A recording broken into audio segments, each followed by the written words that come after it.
Presiden mengaku tidak ada ketegangan antara pemerintah dengan DPR, terutama tentang batalnya pelantikan Komjen Budi Gunawan. Alasan sosiologis yang disampaikan Presiden lewat surat kepada DPR membuat DPR sempat bereaksi keras. Namun hal itu berubah hari ini setelah pertemuan hari ini meski Presiden menyampaikan alasan yang sama. Ada apa di balik pertemuan tadi? Kami akan mengulasnya kali ini dengan Wakil Ketua DPR, Taufik Kurniawan. Pak Taufik, selamat malam. Terima kasih sudah hadir. Kemudian ada Bang Effendi Ghazali, pakar komunikasi politik. Bang Effendi, apa kabar? Kabar baik, alhamdulillah. Dan kemudian ada Bung Masinton Pasaribu, anggota Komisi 3 DPR dari fraksi PDI Perjuangan yang bergabung dari gedung DPR. Bung Masinton, selamat malam. Ya, selamat malam Bung Indra, selamat malam Pak Taufik dan Bang Effendi Ghazali, selamat malam pemirsa Metro TV. Malam Masinton. Baik, kita mulai dari Pak Taufik terlebih dahulu. Ini saya heran sebenarnya, alasannya sama yang disampaikan Presiden. Tidak berbeda dengan alasan yang disampaikan melalui surat kepada DPR. Cuman reaksinya jauh berbeda. Pertemuan tadi tertutup. Ya. Ada deal apa sebenarnya nih Pak? Dealnya masalah kebangsaan. Masalah kebangsaan ya. Artinya begini, kunjungan Presiden ke DPR pertama kali adalah merupakan kunjungan balasan. Satu itu. Karena sudah dilakukan 2 kali pimpinan DPR diundang ke istana. Sehingga pada kesempatan kali ini sembari kunjungan balasan ini kemudian dilaksanakanlah istilahnya forum rapat konsultasi bersama pimpinan-pimpinan fraksi, terutama terkait dengan masalah-masalah politik kekinian. Yang politik kekinian itu sesuai dengan hasil rapat konsultasi pimpinan DPR dengan pimpinan fraksi, disepakati heavy-nya terkait dengan masalah pencalonan calon Kapolri yang baru, Pak Badrodin Haiti dan APBNP. Gitu. Nah, kalau kita lihat apa sih yang membuat DPR kemudian menjadi menerima alasan Presiden tentang batal dilantiknya Komjen Budi Gunawan? Sebelumnya kalau kita lihat kan masyarakat kan disuguhi dengan argumentasi yang terus disampaikan oleh entah itu Komisi 3, entah itu anggota DPR dari komisi yang lain juga begitu. Bahkan pimpinan DPR ada juga yang menyebutkan ini alasan harus jelas. Tidak boleh hanya sekedar alasan sosiologis, alasan tidak menciptakan ketenangan, bahkan disampaikan kan Komjen Budi Gunawan sudah tidak tersangka lagi di pra-peradilan, sudah menang. Itu kan yang seru terus disampaikan oleh pihak Senayan dari DPR. Nah sekarang ketika masyarakat mendengar saat konferensi pers tadi alasan yang sama disampaikan oleh Presiden Jokowi, apa yang membuat DPR bisa kemudian menerima ini? Ada alasan lainkah di dalam ruang tertutup tadi itu? Jadi begini, tidak ada sesuatu yang dirahasiakan, tetapi sifatnya tertutup kan kita harus komitmen itu tertutup. Pada saat kita rapat konsultasi, ini tadi sekali lagi dalam rapat konsultasi itu tidak ada istilah pengambilan keputusan ataupun kesimpulan.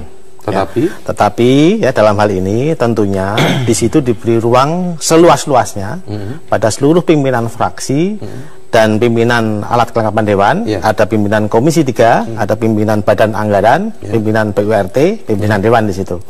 Artinya semua dikupas, diberi kesempatan menyampaikan apapun dalam kaitan waktu 3 menit pada seluruh pimpinan fraksi. Nah, permasalahan kaitan substansi yang dibahas tentunya sudah disepakati tadi, masalah kaitan penggantian calon Kapolri Pak Badrodin Haiti, dan yang satu lagi adalah masalah APBNP. Jadi tadi itu pertemuan tadi itu tidak ada keputusan dapat menerima alasan Presiden atau? Artinya memang sesuai tatib itu kita tidak dalam kapasitas ada kesimpulan. Nah, baru nanti setelah rapat konsultasi ini disampaikan dalam rapat paripurna bahwasannya besok ada suatu hal yang dikaitkan pada saat paripurna sebelumnya itu ada interupsi, perlu penjelasan dari Presiden. Nah, hari ini terkait dengan masalah kunjungan balasan tadi, silaturahim dalam rapat konsultasi tadi, sembari dibahas. Nah, jadi bukan berarti ini sudah menerima ya DPR ya? Sepenuhnya kewenangan otorisasi ada di kawan-kawan Komisi 3. Tadi ada pimpinan Komisi 3 juga? Ada, hadir. Tapi menyampaikan bisa menerima? Pimpinan Komisi 3 pun, ini kan semuanya sifatnya kolektif kolegial. Ada mekanisme sesuai tata tertib DPR, bahwa sebelum mengambil keputusan di dalam internal Komisi 3, tentunya kawan-kawan Komisi 3 melakukan rapat pleno Komisi 3. Apakah itu plenonya nanti diikuti dengan fit and proper test, ataukah itu tidak, ataukah itu bagaimana nanti, itu bagaimana. Jadi apa konsultasi ini sebenarnya perannya?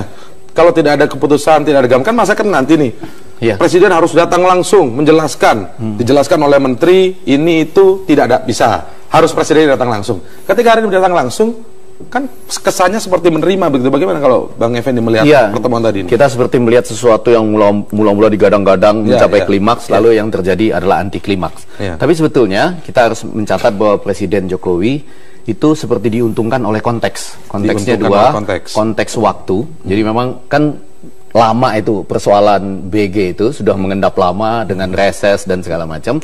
Kemudian agak ditambah-tambahin sedikit, tetapi tidak mencapai klimaks. Nah, pada bagian kedua ada lagi konteks komunikasi, yaitu bahwa pada saat pelaksanaan rapat konsultasi hari ini, sebetulnya kan ada isu yang jauh lebih besar, yaitu soal uang muka, uang kendaraan pejabat itu, yang sebetulnya blunder besar bagi sebuah perpres atau bagi Pak Joko Widodo. Tetapi uniknya itu atas usulan DPR.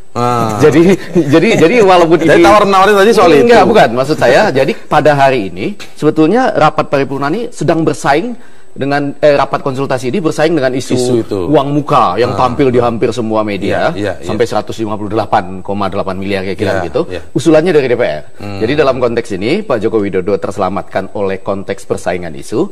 Sama yang kedua, secara tidak langsung orang seperti melihat ini DPR yang menang karena Presiden mau datang ke rapat konsultasi di DPR. Padahal, nah ini yang menarik. Pengaturannya bukan seperti rapat konsultasi. Rapat apa? Ini seperti rapat keluarga mau kawinan. Kenapa demikian? Kan meja bundar tadi kan?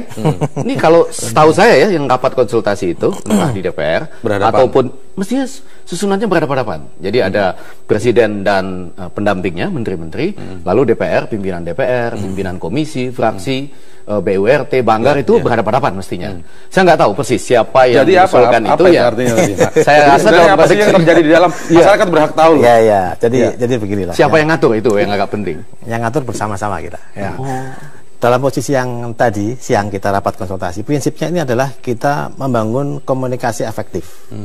Apapun beda pendapat, argumentasi kaitan dengan sikap politik itu sah-sah saja. Tetapi dalam hal tertentu, sampai disampaikan oleh Pak Effendi Ghazali tadi, tentunya ada suatu titik di mana ini kita harus sudah saatnya menyelesaikan isu tersebut, tinggal membahas masalah yang lain. Masalah kerakyatan, kebangsaan, kemiskinan, pengangguran, nilai rupiah, dan seterusnya. Sehingga ini satu persatu harus diselesaikan dengan kesimpulan. Walaupun tadi dalam forum pengambilan konsultasi ini tidak ada kesimpulan, tetapi paling tidak disitulah barangkali arti pentingnya politik. Jadi komunikasi politik yang efektif yang ternyata. Jadi sebenarnya bumbu-bumbu yang disampaikan oleh ada kan pimpinan DPR yang menyebut soal keberatan dengan alasan ini, menyatakan Presiden harus datang langsung, tapi ternyata hari ini berlangsung hanya normatif saja. Nah, artinya, tidak ada pertanyaan tajam misalnya kenapa Anda batal melantik? Begitu, ada banyak. Ada banyak. Tapi nggak ribut. Artinya begini. Pertanyaan tajam, kritikan tajam pun tadi ada. Menanyakan bagaimana sikap Presiden seperti itu dan seterusnya bla bla bla bla. Artinya kemudian ini yang menjadi bagian justru konstruksi komitmen antar fraksi itu mencari solusi yang terbaik. Bahkan pada saat win-win solution pun juga disampaikan usulan dari fraksi ya. Apakah ini nanti nasibnya Pak Budi Gunawan seperti apa, kemudian Pak Badrudin Haiti seperti apa? Ini menjadi salah satu keseimbangan dalam kaitan penyelesaian suatu masalah. Itu satu itu. Yang kedua, tentunya kami tidak sekedar hanya melihat ini normatif, tetapi dengan namanya politik itu kan komunikasi yang efektif. Karena kalau dilihat dari strukturnya harusnya kalau rapat konsultasi berhadapan gitu kan. Ini rapat keluarga kalau ini menarik. Pada detik terakhir, Pak Taufik Kurniawan mengetahui bahwa itu diatur seperti itu. Itu menjadi menarik loh, seorang Taufik Kurniawan. Awalnya memang kita sepakat ya dalam rapat konsultasi pimpinan fraksi dengan pimpinan DPR disepakati ada bentuk oval table lah ya, artinya kesetaraan ya. Tapi ternyata ada beberapa masukan, pertimbangan apa artinya suatu situasi porsi maupun posisi duduk dan seterusnya. Manakala itu kemudian kita substansi yang terpenting adalah komunikasi politik yang lebih efektif. Pada saat last minute akhirnya disepakati oleh pimpinan ini sebaiknya kita lebih rileks, santai, tapi serius. Itu pada detik-detik terakhir ya? Pada situasi kita tentunya ini terkait dengan kepentingan arti dari substansi. Karena pertanyaan saya, kenapa pertanyaan saya seperti ini, bumbu-bumbu sebelumnya seolah-olah menawarkan. Jadi yang menjadi menarik Indra adalah apakah teman-teman yang menyepakati porsi duduk komposisi duduk yang seperti itu adalah mereka yang berteriak-teriak atau bagi tugas. Ada orang lain yang berteriak-teriak supaya bumbunya ini luar biasa. Lalu ada orang yang mengatur supaya duduknya seperti silaturahmi kekeluargaan, persiapan kawinan tadi. Salah satu fraksi yang cukup keras mempertanyakan kenapa Komjen Budi Gunawan batal dilantik adalah dari PDIP. Nanti kita akan tanyakan sikap kali ini dari PDI Perjuangan setelah jeda berikut ini, karena alasan yang digunakan oleh Presiden yang disampaikan kepada publik masih sama dengan seperti yang disampaikan lewat surat saat mengajukan Komjen Badrodin Haiti sebagai calon Kapolri yang baru. Kami akan mengulasnya nanti saat lagi di Prime Time News.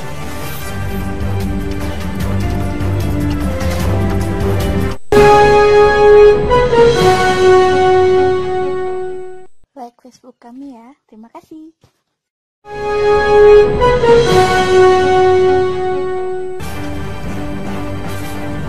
Baik, sekarang saya akan tanya ke Bung Masinton. Bung Masinton, bagaimana saat ini dari fraksi PDI Perjuangan, terutama teman-teman PDI Perjuangan di Komisi 3 melihat alasan yang disampaikan oleh Presiden Joko Widodo yang tadi memang akhirnya mengabulkan permintaan DPR untuk datang dan memberikan penjelasan langsung?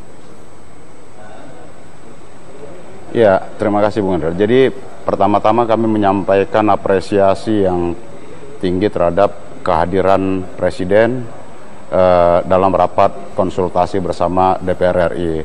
Nah, pada paripurna sebelumnya kami memang menyampaikan kepada forum paripurna DPR RI agar calon Kapolri yang sebelumnya sudah disetujui oleh DPR RI, ya, yang kemudian ditunda pelantikannya oleh Presiden untuk dimintakan penjelasan oleh DPR kepada Presiden. Dan alhamdulillah Presiden sudah datang siang tadi ke DPR RI, dan dalam forum musyawarah tersebut sudah disampaikan. Nah, dalam hal ini PDI Perjuangan tetap mengacu pada konstitusi dan perundang-undangan. Nah, bagaimana agar sebuah keputusan itu diambil berdasarkan konstitusi dan perundang-undangan, bukan tunduk pada desakan-desakan ataupun opini-opini. Karena dalam opini atau suara-suara di masyarakat pasti dalam sebuah keputusan itu ada yang pro dan ada yang kontra. Maka kami tetap meminta kepada Presiden agar tetap tegak lurus pada ajas konstitusi dan perundang-undangan. Tadi disampaikan oleh sekretaris fraksi yang hadir tidak? Apa yang disampaikan Bung Masinton ini disampaikan juga oleh sekretaris fraksi tidak saat bertemu dalam pertemuan tertutup dengan Presiden Joko Widodo? Itu disampaikan, dan itu nanti bisa ditanyakan ke Pak Taufik Kurniawan yang juga hadir dalam forum konsultasi tadi bersama Presiden. Nah, kemudian dalam konteks status Pak Budi Gunawan, kita juga minta agar direhabilitasi, karena status Pak Budi Gunawan hari ini bukan lagi sebagai tersangka seperti yang pada surat sebelumnya. Nah, jadi pada surat yang besok akan dibacakan dalam paripurna DPR kembali, surat dari Presiden mengenai pengajuan Pak Badrodin Haiti sebagai calon Kapolri, maka kita minta status Pak Budi Gunawan direhabilitasi karena sudah clear dan clean status beliau, karena apapun ini menyangkut posisi, menyangkut masa depan orang per orang, apalagi jadi kesimpulannya apakah fraksi PDI Perjuangan belum bisa menerima alasan yang tadi disampaikan oleh Presiden Joko Widodo saat konferensi pers juga tadi? Ya, kita bukan persoalan tidak bisa menerima alasan atau tidak, tapi kita mengingatkan agar status Pak Budi Gunawan dipulihkan kembali, direhabilitasi, karena sudah ada penetapan dari pra-peradilan yang menetapkan status beliau bukan tersangka. Nah, maka dalam konteks ini kita tetap meminta agar direhabilitasi nama beliau, kemudian rehabilitasi nama, statusnya juga. Tapi kalau soal batal pelantikannya sudah bisa menerima tidak? Bung Masinton, katakanlah rehabilitasi nama nanti misalnya, karena tadi tidak disampaikan kan, kita tidak bisa menanyakan itu. Tapi kalau soal alasan batal melantiknya tadi kan konferensi pers Presiden Jokowi juga menyampaikan itu lagi, seolah-olah itulah yang disampaikan dalam pertemuan tertutup, dan itu yang diketahui pers adalah yang disampaikan dalam konferensi pers. Nah, konteks ini kita menanyakan artinya sudah bisa menerima belum? ya posisi PDI Perjuangan kan selalu ada dalam ininya presiden, apapun itu keputusan yang beliau lakukan. Nah, tapi kan kita juga mengingatkan agar tetap tunduk pada konstitusi dan perundang-undangan itu. Nah, apalagi ini menyangkut pejabat tinggi di kepolisian, ya, apalagi juga kita ada dugaan bahwa penetapan tersangka beliau itu keluar sprindik itu belum melalui tahapan penyidikan seperti itu. Nah, jadi karena ini menyangkut jabatan seseorang, apalagi ini perwira tinggi di kepolisian, maka tidak boleh ada upaya-upaya kriminalisasi seperti itu. Kalau alasan yang disampaikan adalah agar tidak menimbulkan kegaduhan di masyarakat atau alasan agar menciptakan ketenangan di masyarakat, itu yang tadi disampaikan oleh Presiden. Itu sesuai konstitusi tidak? Ya, itu tadi yang juga disampaikan sebelumnya, kan gitu. Pada sebelum-sebelumnya kan juga begitu. Nah, maka kami tetap mengingatkan Pak Presiden agar dalam keputusan-keputusan itu, mengambil sebuah keputusan itu jangan melulu terfokus pada pendapat-pendapat yang itu melahirkan pro kontra di masyarakat. Acuan kita bernegara itu kan jelas. Ada konstitusi dan ada perundang-undangan. Tegak lurus saja pada konteks itu. Kalau saya menangkapnya tidak secara langsung mengatakan tidak menerima alasan, tapi kalau dari lihat apa yang argumen yang disampaikan sebenarnya maksudnya belum bisa menerima ini. Kalau Bung Effendi melihatnya seperti apa ini? Ya, saya mengenal Mas Hinton ini dulu di Gerakan Indonesia Bersih, jawabannya langsung dan tuntas. Ini sekarang agak berputar-putar. Walaupun tujuan Mas Hinton ini mengatakan sebetulnya walaupun menekankan kami bersama-sama dengan Joko Widodo dalam mendukung pemerintahan, tapi yang ingin disampaikan adalah ini kan sudah terbukti tidak bersalah dalam konteks pra-peradilan sudah menang, harus direhabilitasi dan karena itu harus diterima. Sebetulnya kalau mau langsung itu yang disampaikan oleh begitu ya Bung Mas Hinton PDI Perjuangan, walaupun tadi rapat konsultasi bukan mengambil kesimpulan dan kita tahunya ini tertutup, tapi dari apa yang disampaikan oleh Mas Hinton rasanya PDI Perjuangan masih ingin mengatakan toh sudah menang di pra-peradilan, KPK juga tidak PK, maka ya sudah direhabilitasi namanya dalam paripurna besok, dan itu konsekuensinya ketika nanti masuk ke Komisi 3 harus bisa dilantik. Kalau Anda tadi mengatakan ada pertanyaan-pertanyaan tajam seperti yang mungkin disampaikan oleh Bung Mas Hinton, kan sekretaris fraksinya yang hadir tadi. Apa jawaban Presiden tentang ketika ditanyakan hal ini? Bahwa DPR sudah melakukan tugas legislatifnya? Secara singkat ya, pada saat menyentuh substansi tentang Kapolri dan proses fit and proper test, Presiden hanya menyampaikan kita kembali kepada mekanisme dan konstitusional. Satu itu.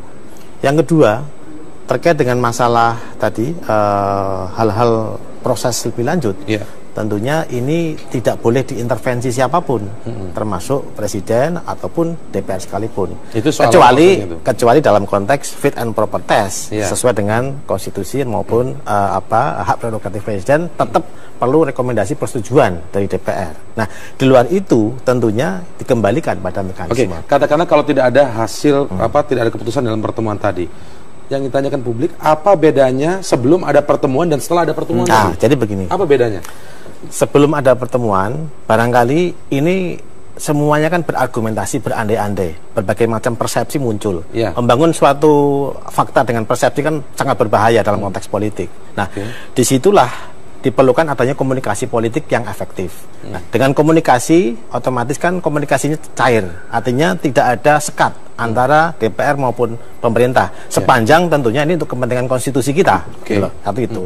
Yang kedua, sebelum proses rapat konsultasi, barangkali ada keinginan seperti yang disampaikan dalam paripurna interupsi, penjelasan dari Presiden bagaimana, keterangan dari pemerintah seperti apa terkait dengan masalah status surat dari Presiden yang pada saat itu masih mengatakan status Pak Budi Gunawan dalam status hukum. Nah, sekarang kan surat itu sudah tidak berlaku lagi, manakala konteks dalam kaitan perdebatan di masyarakat ini sudah luluh dengan sendirinya pada saat pra-peradilan menyetujui dari proses Pak Budi Gunawan. Ini sebelum pertemuan itu. Sehingga perlu ada suatu sudah ada surat dari Presiden bahwa suratnya masih konteksnya belum mereview dari hasil pra-peradilan karena belum dilaksanakan pra-peradilan pada saat surat itu dikirim, kan begitu. Nah, sekarang bedanya setelah hasil rapat konsultasi tadi, tentunya satu, Presiden sudah bisa langsung bertatap muka dan menjawab secara directly pada dengan jawaban yang sama, tapi alasan yang sama. Konteksnya tentunya alasan yang sama. Tidak yang disampaikan dalam konferensi pers tadi persis. Ya, satu itu. Yang kedua, barangkali ada suatu kebebasan dari setiap fraksi untuk menyampaikan apapun. Ruang yang sangat terbuka. Tadi ditanyakan juga. Ditanyakan dari pertanyaan APBNP sampai dengan proses Kapolri sampai dengan hal-hal situasi politik kekinian. Nah, disitulah barangkali ada semacam ruang dari seluruh pimpinan-pimpinan fraksi maupun pimpinan-pimpinan komisi yang terkait untuk mendapatkan jawaban langsung dari Presiden. Ternyata dengan suasana yang penuh keakraban, kekeluargaan, tentunya masih dalam sebatas kerangka NKRI ya. Ini standing point-nya sikap politik, saya makanya belum bisa memutuskan apakah nanti Komisi 3 itu akan memproses fit and proper atau tidak. Bisa jadi ada 3 alternatif pandangan kami. Pertama, meneruskan ataupun menyetujui fit and proper test dilaksanakan di Komisi 3 untuk Pak Badrudin Haiti. Yang kedua bisa jadi deadlock ya, masih pro kontra karena belum mendapatkan kesimpulan yang memuaskan misalnya ya dari teman-teman Komisi 3. Atau yang ketiga, ada ruang satu lagi. DPR dengan kondisi yang kemarin belum mendapatkan jawaban yang jelas pasca dilaksanakannya keputusan di paripurna memutuskan calon Kapolri dan tidak jadi dilantiknya Pak Budi Gunawan, menimbulkan ada keganjilan tersendiri yang masih belum hilang. Sehingga ruang konstitusi memungkinkan DPR dalam hal ini Komisi 3 tidak melakukan fit and proper test menunggu 20 hari. Menunggu 20 hari biar jalan sendiri. Jalan sendiri itu menjadi ranah Presiden tanpa persetujuan DPR tetap dilantik. Apakah mungkin tanda tanya nomor 3 ini? Nanti kita break dulu untuk mengikuti jeda komersial berikutnya. Tetaplah di Prime Time News.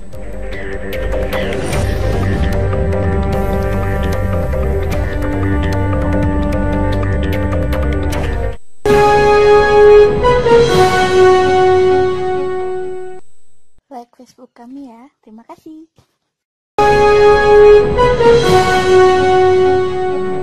Di dalam kami tadi ribut atau rame, tidak, suasananya kekeluargaan, sangat kekeluargaan, dan hal ini kita harapkan akan memperkuat sinergi antar lembaga negara.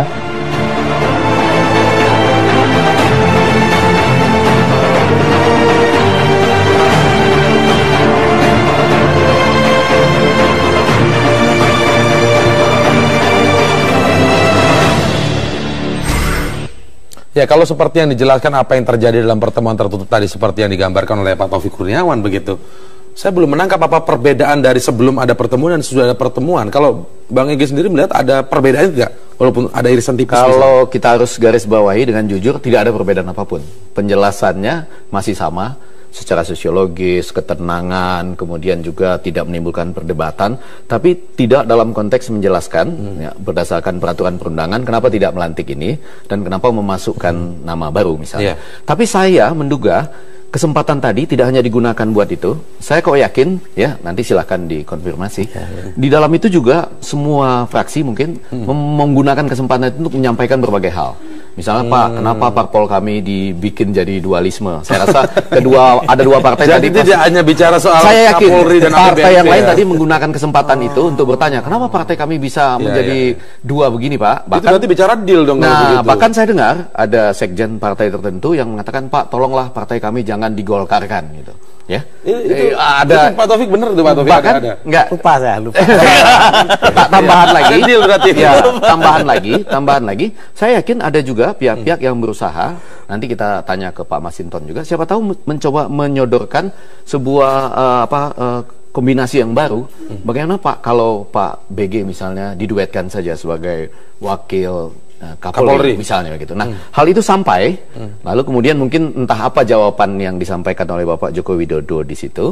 Lalu yang paling menarik adalah ketika dibungkus dalam sebuah konferensi pers, Pak Joko Widodo berhasil mencapai satu kemenangan dengan mengatakan, enggak ada, kami tidak ramai, kami betul-betul berkonsultasi secara biasa. Itu pembungkusan kemenangan yang mutlak, walaupun pembungkusan kemenangan. Iya, walaupun di dalam sebetulnya masing-masing orang sedang berusaha menyampaikan persoalan-persoalan yang ada di mereka. Pak, bagaimana kami mengalami dualisme begini? Pak, tolong kami jangan digolkarkan, walaupun Menkumhamnya nggak hadir ya. Dan pada bagian lain, bagaimana Pak bisa nggak dikombinasikan dengan BG? Nah, hasil ini saya katakan tadi sebagai sebuah kemenangan bagi Joko Widodo, sudah mau datang walaupun pertemuannya menjadi seperti apa, serah-serahan, pertemuan seserahan itu ya. Harusnya walaupun mejanya bulat tapi masih tetap berhadapan misalnya untuk konsultasi. Nah, ini juga bisa menjelaskan kenapa teman kita Saudara Masinton masih bersuara relatif agak keras. Walaupun pertemuan tadi tidak menyampaikan kesimpulan tertentu, tapi sudah jadi ada belum semacam ada deal yang diraih oleh PDI Perjuangan begitu terkait pertemuan tadi. Walaupun logika-logika Saudara Masinton menurut saya sangat pas ya, persis seperti apa yang ingin dia sampaikan. Konstitusi begitu ya. Benarkah Bung Masinton seperti itu? Ada deal yang ingin disampaikan agar terkait posisi Komjen BG ini bisa duet dengan Pak Badrodin Haiti kalau misalnya diangkat jadi Kapolri seperti itu? Tidak, kalau itu kan dugaan-dugaan Bang Effendi. Tapi kalau dalam ininya kita tidak pernah mendesak-desakkan Pak Budi Gunawan itu untuk menjadi Wakapolri. Itu sepenuhnya kita serahkan pada prerogatif Presiden dalam menentukan Wakapolri, siapa Wakapolri nantinya. Nah, yang kita selalu sampaikan adalah bahwa pengelolaan ketatanegaraan ini mengacu pada konstitusi dan perundang-undangan itu. Saya konsisten dengan itu. Nah, dalam hal ini kan mengenai calon Kapolri itu mengacu pada pasal 11 Undang-Undang Nomor 2 Tahun 2002 tentang Undang-Undang Kepolisian Republik Indonesia. Dan kemudian agar jangan ada yang terjolimi dalam konteks ini, Pak Budi Gunawan sebagai perwira tinggi kepolisian itu jelas-jelas dijolimi sekali dengan penetapan tersangkanya itu. Kalau ini tidak direhabilitasi dan dipulihkan, ini khawatir akan menghambat karir beliau ke depannya. Dan ini akan menjadi cap-cap atau stigma buruk terhadap beliau nantinya, baik itu di keluarganya, di lingkungannya, maupun dalam karirnya. Nah, dalam konteks itulah yang selalu kita sampaikan. Nah, cuma masalahnya alasannya yang disampaikan Presiden dalam forum musyawarah tetap agar tidak menimbulkan perdebatan di masyarakat. Ini kan tetap menganggap posisi Komjen BG sebagai posisi yang sama begitu. Ketika nanti kalau dilantik ya akan menimbulkan perdebatan di masyarakat. Berarti kan seperti itu, Bung Masinton. Ya, itu yang selalu kita kita sampaikan ke Pak Presiden agar ke depan tidak lagi mengacu pada persoalan-persoalan opini. Mengambil keputusan itu jangan berdasarkan opini, karena dalam opini itu pasti ada pro dan kontra. Acuannya adalah konstitusi dan perundang-undangan. Itu saja, tegak lurus di situ. Disitulah kita bisa tegak lurus menjalankan prinsip-prinsip kebangsaan ini ke depan. Jadi intinya fraksi PDI Perjuangan masih akan mempertanyakan terus kenapa tidak dilantik begitu ya? Karena kita lihat paripurna besok akan bahas soal itu ya, Bung Masinton ya. Bukan persoalan menanyakan atau apa, kita mengingatkan kepada Presiden agar tegak lurus pada itu. Kalau ininya jelas, posisi PDI Perjuangan jelas tadi Presiden yang dibawa juga mantan ketua fraksi PDI Perjuangan di DPR RI, ada Mbak Puan, mantan sekjen PDI Perjuangan itu Mas Cahyo. Jadi posisi non politik PDI Perjuangan itu bersama Presiden itu jelas dan tegas gitu. Jadi jelas, saya rasa tidak perlu diperhadap-hadapkan antara Pak Jokowi dengan PDI Perjuangan. Jelas dan tegas tapi mengingatkan. Ini yang justru menarik seperti yang disampaikan oleh Bung Masinton, yang saya lupa ini mau nanya. Posisi Ibu Puan Maharani tadi sebagai apa sebenarnya tadi? Kan kalau kita lihat kan bukan Menko, bukan bidang untuk membahas soal Kapolri dan APBNP kan sebenarnya. Ya, terserah Presiden mau membawa. Tadi posisinya dalam berbicara soal apa? Karena konteksnya Menko tiga-tiganya kan ikut diundang ya. Artinya ikut di semua Menko ikut. Di Presiden, di bawah Presiden. Artinya apapun lah ya, kita tadi melihat ya bahwa proses rapat konsultasi secara proses substansi juga berjalan sesuai dengan apa yang mendapatkan harapan dari seluruh pimpinan fraksi itu satu. Yang kedua, ini menjadi suatu sungguh pun diatur di dalam tata tertib, tapi merupakan suatu komitmen nanti ke depan. Pak Jokowi sendiri menyampaikan akan periode 3 bulan sekali, itu secara bergantian, rutin ya, antara DPR dengan pemerintah. Ini hal yang tapi pasti berbicara soal bangsa dan negara ya. Pasti. Karena tadi bocorannya tadi ada yang partai bicara soal partainya jangan digolkarkan dan lain sebagainya. Pak Taufik tidak membantai itu kan berarti kan tidak bicara bangsa dan negara. Artinya begini, ini tapi itu persoalan bangsa juga. Komunikasi ini kan demokrasi kita yang terancam ya. Kondisi sebelum pertemuan, orang kalau belum ketemu kan orang timur kan nggak puas kan. Kalau sudah bertemu berhadapan tatap muka, otomatis minimal 50% dari bagian dari ketidakpuasan itu sudah tidak mau disebut normatif ya, tidak mau disebut sebagai. Ya artinya sebelum normatif ke substansi ini menjadi proses diawali dengan silaturahim dulu. Artinya apapun silaturahim juga pasti ada manfaatnya satu. Yang keduanya ya tadi setiap periode 3 bulan ke depan ini akan menjadi suatu konvensi untuk bergantian forum silaturahim ini. Oke, baik, terakhir Bang Ege, berarti ini kalau tadi kesimpulannya ketika Presiden konvers mengatakan bahwa alasannya sama, tidak ada ramai, tidak ada ribut, kesan yang ditangkap publik bahwa ini jalan Komjen Badrodin menjadi Kapolri tidak lagi terjal. Tapi kalau mendengar penjelasan sekarang ini, apakah ini masih belum mulus juga berarti artinya perjalanan Komjen Badrodin menuju Kapolri? Kalau mau jujur, sebetulnya hasil pertemuan konsultasi ini itu kan harus kita tunggu besok. Di situ baru akan ada kesimpulan atau ada interupsi dan sebagainya. Tetapi pada basisnya kita melihat bahwa Presiden seperti ingin menyampaikan, saya sudah ingin datang loh ke DPR. Tapi diatur pertemuannya ini menjadi tadi sangat kekeluargaan. Sesudah itu pun dalam konferensi pers dia yang lebih meyakinkan daripada pimpinan DPR untuk menyatakan kami tadi nggak ramai sama sekali loh. Sama-sama mungkin bagi publik dianggap bagus karena damai dalam menyelesaikan persoalan bangsa. Tapi sebetulnya masalah itu masih ada di situ. Masih ada masalahnya. Sama sekali belum dibahas kecuali tadi kesempatan curhat yang saya nggak tahu ya. Kalau Pak Taufik Kurniawan senyum-senyum berarti betul adanya. Dan teman kita Masinton, teman Masinton masalah yang bangsa yang agak kelompok sedikit gitu. Iya. Dan teman kita Masinton yang ada di situ, dia tetap berdiri pada keinginannya dan saya rasa kesimpulan-kesimpulan yang logis. Walaupun sebagai publik kami ingin tahu lebih dalam sebetulnya apa sih yang ada di situ ya. Ini membicarakan apa, dan ada satu lagi yang sangat tertinggal, Indra. Apa itu? Ini PLT KPK ini sampai kapan? Abraham Samad dan Bambang Wijoyanto ini apakah dia akan nonaktif sampai Desember? Loh, itu pertanyaan kami. Yang itu akan dibahas di paripurna juga besok begitu. Enggak, yang sayangnya tidak menjadi kerisauan dari teman-teman di DPR. Baik. Terima kasih Bang Effendi Ghazali, terima kasih Pak Taufik dan juga Bung Masinton Pasaribu yang bergabung dari luar studio, tepatnya dari gedung DPR. Iya, Bung. Terima kasih. Baik, selamat malam. Dan saat lagi Prime Time News akan berlanjut bersama rekan saya Ralf Tampu Bolon. Hari ini DPRD DKI Jakarta sudah membahas hasil akhir hak angket yang ditujukan pada Basuki Cahayapurnama. Hingga malam ini ada 4 fraksi yang menyatakan mendukung proses hak angket naik menjadi hak menyatakan pendapat. Seperti apa akhir cerita angket Ahok? Selengkapnya dalam Prime Time News saat lagi.